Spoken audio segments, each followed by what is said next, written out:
তারপর পিছনে তাকিয়ে দেখে। জানিস ভাই, আজকে স্বপ্নে কি দেখেছি? এটার জন্যই তো তোকে খুব তাড়াতাড়ি ডেকে আনলাম। হারান্দা, কি হয়েছে গো হারান্দা? এত দ্রুত আমাকে ডেকে আনলা যে? আজ রাতে স্বপ্নে গুপ্তধনের সন্ধান পেয়েছি, বুঝছিস? চল তাড়াতাড়ি আমার সাথে। তাই নাকি গো হারান্দা? তাহলে আর দেরি করে লাভ কি? চলো এই মুহূর্তে আমরা বেরিয়ে পড়ি।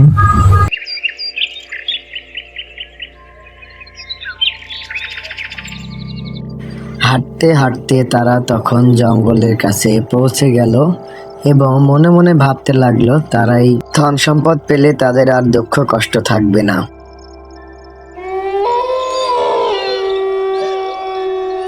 আরে হারান্দা, কিছু কি দেখেছো নাকি? মনে হচ্ছে আশেপাশে আমাদের কেউ আছে।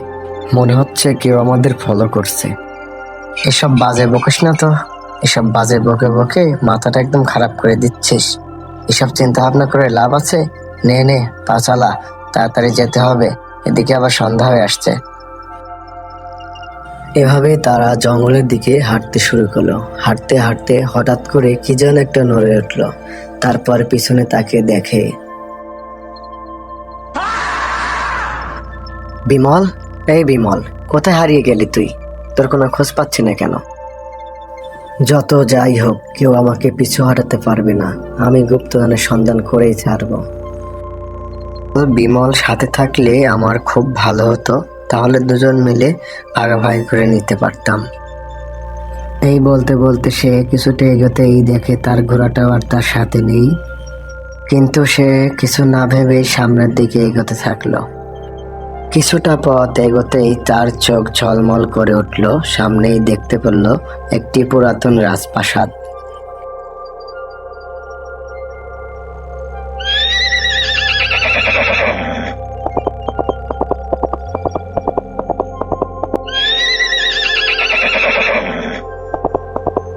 আরে ওই তো আমার সেই ঘোড়াটা, কিন্তু ঘোড়াটার গলাকাটা কেন? এই অবস্থা করেছে কে?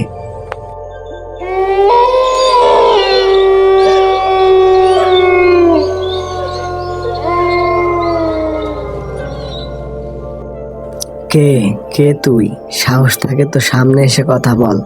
এভাবে লুকিয়ে লুকিয়ে ভয় দেখাচ্ছিস কেন? সামনে এসে কথা বল আমার সাথে। কি রে, গুপ্তধন নেবে না? আহ, আহ, আহ, আহ, আহ। কে তুই? সামনে এসে কথা বল। তুই আমার বন্ধুকে মেরেছিস কেন? আর আমার ঘোড়াকেই বা মেরেছিস কেন? তোর বন্ধুকে মেরেছি, সেটা আমার প্রতিজ্ঞা ছিল। হা, হা, হা, হা, হা। প্রতিজ্ঞা? কি এমন প্রতিজ্ঞা যার কারণে আমার বন্ধুকে মেরে ফেলতে হলো? শুনবি? তাহলে শোন। আমি প্রতিজ্ঞা করেছিলাম, প্রথম 50 বছরের মধ্যে যদি কেউ গুপ্তধনের সন্ধানে আসে, তাহলে আমি তাকে সব গুপ্তধন দিয়ে দেব। কিন্তু কেউ আসেনি। তারপরে আমি আবার প্রতিজ্ঞা করলাম, 50 বছর পর যদি আবার কেউ আসে, তাহলে আমি তাদের ভিতরে একজনকে মেরে ফেলবো। তো আমার তো প্রতিজ্ঞা রক্ষা করতেই হবে, তাই না? এখন তুই বল আমি কি করি?